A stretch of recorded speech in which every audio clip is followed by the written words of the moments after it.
A pleasure to have you join us today on the program, Healthy Living. I'm Adesuwa Osa Owage. You and I know that there's a high rise in cases of kidney disease, and a lot of persons don't know what to do. The signs and symptoms are there, but yet they would not want to go to the hospital to seek medical attention.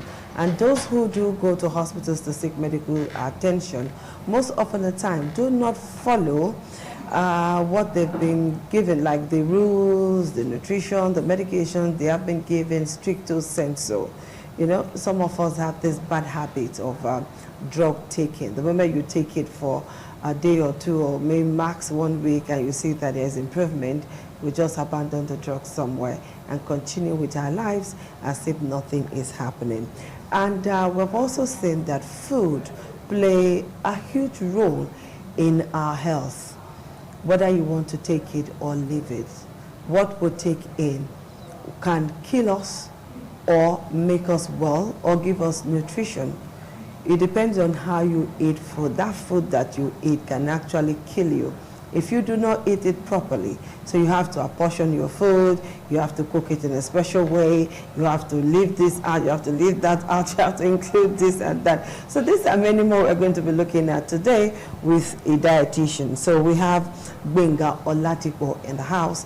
He's a dietitian from the University of Benin Teaching Hospital, and is going to be talking to us today. And we want to look at nutritional management of kidney disease. Aside drugs to manage kidney disease, you also need nutrition, and proper nutrition for that matter. A pleasure to have you join us today. Thank you, Ma. On the program. Happy to be here again. Thank you. So, when we're talking about nutritional management of kidney disease, exactly what are you trying to tell us? Yes. Because this is your topic. Yes, of course. Everybody knows probably the major function of kidney. Okay. So, no, you can remind us. Yes, of course. When you check the major function of kidney, they will tell you that kidney actually, help us to get rid of waste products.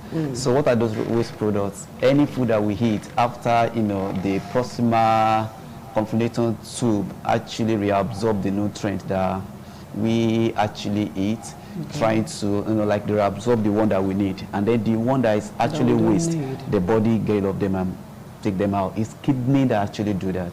It's our kidneys that do that.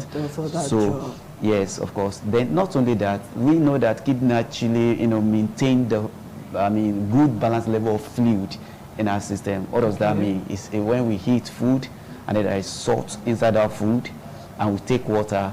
If the salt is more and more in the food, and they think that the water is not enough, we drink water, and then the water we actually drink, the water we actually drink actually make that, make that salt to come out through our urine. Okay. Not even only that.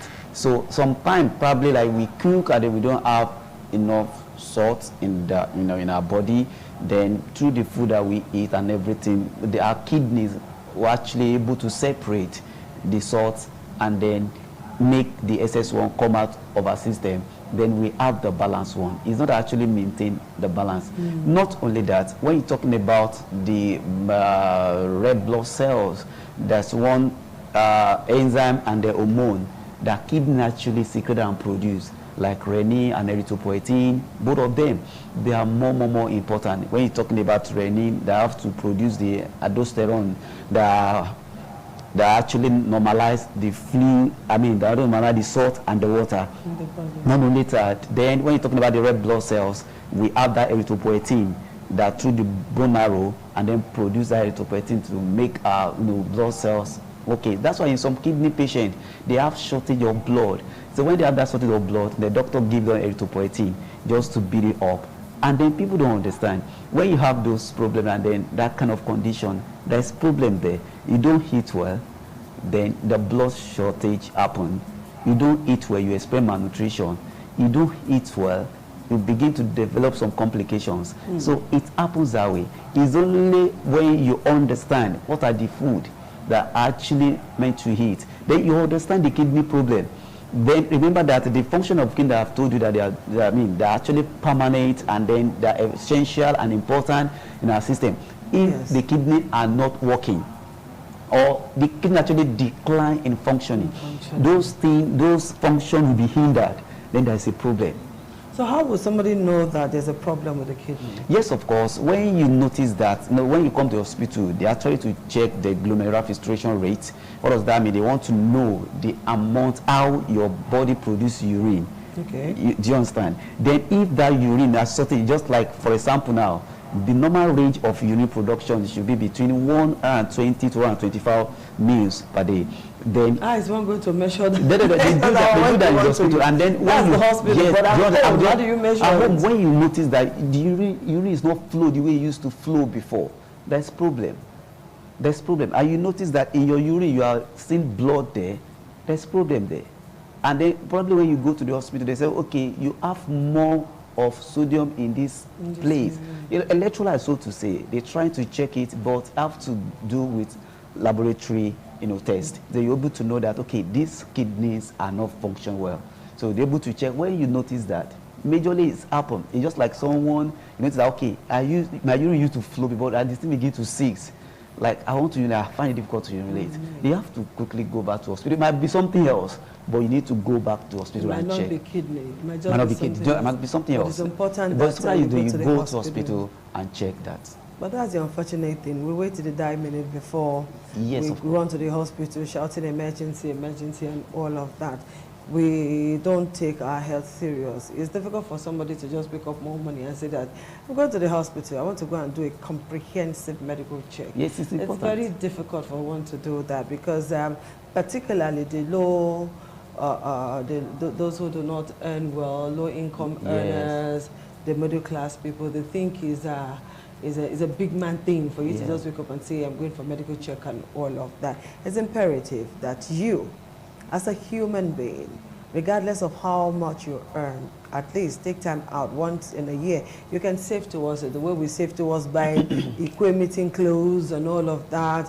You can actually save towards it to say that, at least your birthday comes once in a year. Yes, of course. You can just say, like my birthday month is May.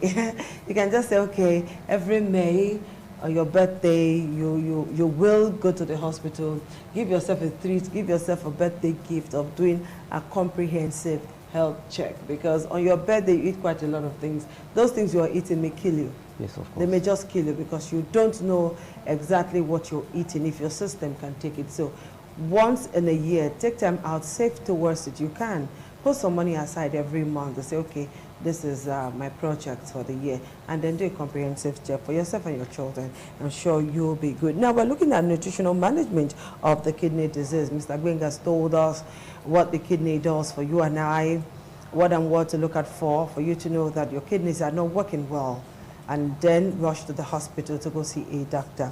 Now, nutritional management of kidney disease. You know, once one is sick, we try to give the person this kind of food, that kind of food, or this is the kind of food you want to eat, and sometimes no appetite and all of that. So looking at nutritional management of kidney disease, Mr. Gbenga. Yes, I just said something about electrolytes.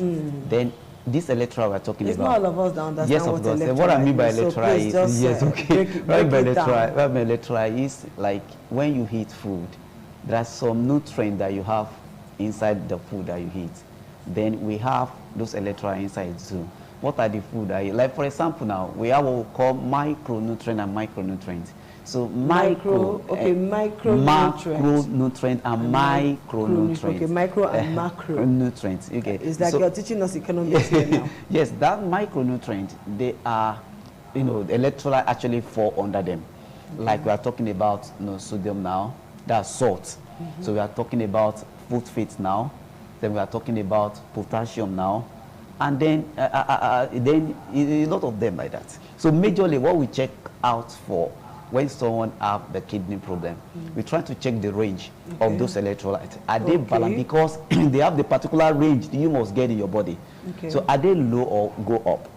How do you check for that? That's when they do urinalysis test in the lab. Then they're trying to check because they collect their urine and check those things. If they are not normal, they say, this person's kidneys are not working fine. So what happens? So we check that. So when we check that, when we are prepared meal for that person, we're trying to like, if those electrolytes, if they're actually low, we're trying to make sure we normalize it through the food that person eats. If they are much, that's okay. The electrolytes are much here. So instead of giving that person food that contain more that electrolyte, we're trying to restrict those food. So make it to normalize it something. Not only that, I talk about the waste product all the time. Waste product simply means that any food that is acidic, any food that is acidic. So what I mean by acidic, any food that is proteinous needs to be watched out when that person is eating. Because that's if the person has kidney disease. So food with protein. Food protein, like, you know, we need to really watch out there. Okay, how many protein that this person needs? For example, maybe we check the urine. We notice that there is protein in the urine of this person. How many, you know, like how many percentage of urine, I mean protein we have inside this urine? So what are the protein needed of this person? We try to calculate it, and then we prepare meal that will suit that person. Now, we notice that the kidneys are not working well, and we are trying to prolong the days of that kidney by reducing workload on that kidney, because every food that have much of protein put more load on that kidney. So we try to like check it out. Okay, how many protein that will help this person if that person is maybe just recently diagnosed of that kidney? So we'll be able to use food to control and control and control. Some people that actually get to the level of probably that thing has been happening to them, or they have the underlying cause. What I mean by underlying cause, maybe the person is hypertensive before, that person is diabetic before. It could be probably through poor management of hypertension. It could be through poor management of diabetes that actually cause that, but that diabetes needs to be dealt with. When that person having that kind of problem, you don't leave hypertension or diabetes and then go and be treating the kidney. So we check those things that we know that, okay, this is what this person is. Not only that, we actually give a condition. If that person have that kind of problem, we say, oh, these are the 3 principles you must do. 1, you must rest very well. Number 2, we make sure that that person, the hydration is balanced. That person is fine. That person rests, and then the diet modification is another thing, and then how the person look is another thing. So we try to check those things out. Then we know, okay, this is what the person is. Diet modification, like I said, that's the management that we are talking about. Diet modification. Then this person, anytime this person is eating some certain food that high more in protein, then or we don't prevent how the tissue break down. This tissue actually, you know, after tissue, when tissue break down, it gives more nitrogen and potassium, and then this naturally circulates in the system. So what we do is we calculate how many food this person needs. Energy food prevent the tissue to break down. So when we give more energy food, so that tissue will actually will not break down the way they should. So what are the energy food? It means that that person needs energy. That energy will prevent more protein to be circulating in the system. So what are the energy food? That person can take fufu. Somebody who has kidney problems, of course, can take eba, can take bandeyam, as much as that person can take. If the diabetes is not there, but if diabetes is there, that person needs serious modification in relation to drug that person is taking. But this is just so the amount of food that person will take if that person is diabetic has to go with the kind drug. of drugs Yes, that's the milligram of drugs. Yes, that person is taking. Wow. So, but if just ordinary renal, that person can take more of energy food that will prevent this tissues from breaking down. So these are the things that need calculation, but it's individualized. We can't just say on here now that, okay, generally people that have kidney problem, this how they should be eating. No. So it depends on individual after proper examination. Yes, and then the stage of that kidney, damages, we check that, because the progressive deterioration of that kidney will determine how the diet will look like. But in general, those suffering from kidney disease can actually take some kind of food. Yes, ordinarily. Yes. Because, once somebody is down with one ailment or the other, the next place we go to is Google. Yes. The next place we go to I is actually want Google. to talk on that. I say, Google, yes. CO, and then Google brings you a lot of results. Yes. And the unfortunate thing is that most persons trust Google, the result that Google will get. And I've actually seen some doctors go through Google Yes. too. Once they are talking to you, they are going through Google. I remember vividly taking my child to a certain hospital. I was talking to the doctor and he was like busy, and I said, are you asking Google for the drugs you're going to give us? You know, when you look at his face, you said, oh, I caught him there. You know, and then you're beginning to wonder, should we not trust Google rather than running to the hospital? Okay, Google gives you quite a number of things. Should we now go with what Google tells us? Not at all. Let me give one example here. Do you believe that if you go to Google now and check, actually search for, I have kidney problem, what are the food I should avoid, what are the food I should be eating? Google will tell you that avoid salty food. That's the number one thing you will see there. And do you believe that? It's not necessary that renal patients should avoid salt. Food. Really? Yes, of course. It depends on the result of that person. If that person probably actually have high sodium or high salt in the system, so we reduce it. We're trying to modelize the amount of salt that person will take. Not only that, does not mean that that person should actually go on low potassium if the result does not actually reflect that this person have low potassium in the system. So, but people just go ordinarily and check those things and say, okay, they say I should avoid it, they try to avoid it. And then when they are avoiding it, a lot of things happening, and then those things begin to go down. And before you know it, that person actually finds himself or herself in a very dangerous stage, dangerous situation. They quickly rush them down to the hospital because of that will be something. Not every renal patient, if you don't have edema, does not mean that you should restrict sodium. So if your sodium is not balanced, so why are you reducing it? Why are you running away from it? So you need to, it's something you need to check and know that, okay, I don't have this much in the system. So I need to be eating food that contain all these things. Now, for example, now, the amount of fluid, water, the water we use to cook, the juice that person take, actually determine, we calculate it, how many per day that person will take. For example, maybe when we check the glomerular filtration rate, we notice that this person produces about 150 mils of urine per day. Normally, through sweating, through bowel, through whatever means that the water is coming from our body, we've already calculated that that person needs all 500 mils of fluid per day. So if that person is producing 150 mils of urine every day, we add 150 to 500. So it means that that person must take urine of 650 mils of fluid per day. Because he produces, actually that person actually, he produces about 150 mils of urine. And then normally the urine that's coming out from the system and everything, we calculate to be 500 mils. 500 plus 150 mils that person produce, that's the fluid that person will be taking per day. So if that person does not know that kind of situation, that kind of strategy, that kind of the way we calculate it, then that person take more of urine when you have a kidney problem. That's why you see that some of them actually they have their leg being swelled up, that face more fluid. That face being swelled up because the kidneys are not working well. It's accumulate more, fluid in the system because you take more fluid. But when you know the calculation, then you know that these are many fluid I should be taking in a day. Now that fluid include the water they use to cook your food. Include the water you drink. Include the juice you take. Wow. All right, we're going to take a short break now. When we come back, we will open our lines so that you can call in to ask Mr. Gbenga Oladipo questions, okay? And the number will be 052-290-573. So save that number till after the break. We'll take that short break now.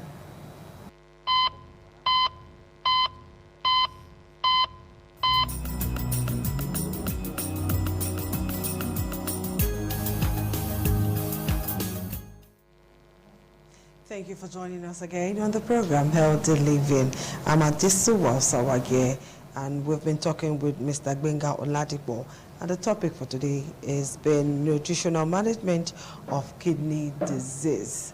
Nutritional management of kidney disease. I did say that when we come back from that break, we're going to open our lines for you to call in and speak with Mr. Gbenga. If you're a sufferer or you think you're having problems with your kidneys, and you need to call in to ask about the kind of food to eat, what you should do. And maybe Mr. Gbenga will tell us how to prepare this food now, the steps to follow, so that we will be well. We need every Nigerian to be well, so that our country also will progress. The number is 052-290573. Give us a call and let us see what we can do. So maybe we'll be able to take a call or two on this program. All right, Mr. Gbenga, while we're waiting for calls, let's continue with what we started with. Okay. Yes. Yeah, you know, like I said before, the nutrition management is a key in managing kidney. But you see, there are some people, they just like, oh, because of probably what they check on Google and everything. And they said, yes, of course. They asked me not to eat this, they asked me not to eat that. You know, they actually afford a lot of things. They are not eating good food again. Then when you see the malnutrition are very certain. So it is a major problem, it's a major concern. You know, normally when one is sick, at this point we may not be able to take calls anymore. Yeah, we'll not be able to take calls today, but let's hope and pray that next week we'll be able to do something, all right? Okay, you know, normally when one is sick, we tend not to have appetite for food. Yes. In case of kidney, sometimes it's not like that. Okay. When the waste product is well managed, then you don't have excess waste product in your system. Because one of the symptoms, when probably you accumulated a lot of waste product and everything, they find it difficult to breathe. Not only that, the coughing and everything. That's when dialysis and they lose appetite to eat food. Any food they eat, that they vomit it. So vomiting is part of the something. Before it gets to that level, if we're proper, prepare, present food actually being given to that person, might not actually get to that stage. So how does one prepare food? Just give us an insight into it. That's exactly what I said. How do we prepare food? Do we prepare it like normal everyday food, or there's a special way? Not normal. Like I said something about the amount of protein that person needs. Okay. I said something about it. It means that the protein needs to be quantified. How many grams of protein am I giving per body weight of this person? So I've told you about that before. And I said something about energy food. I say more energy because we are actually preventing the tissue to be breaking down.